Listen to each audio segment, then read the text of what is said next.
Hi everyone, in front of me I've got POCO Pad M1 and let me share with you how to reset camera preferences on this device.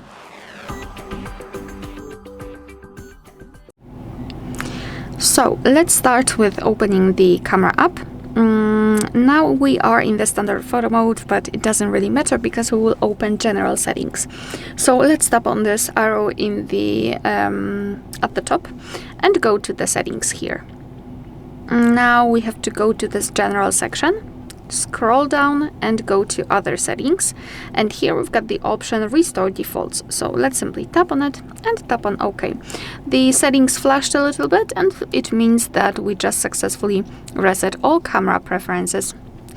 Alright, so that will be all. Thank you so much for watching. Please hit the subscribe button and leave the thumbs up.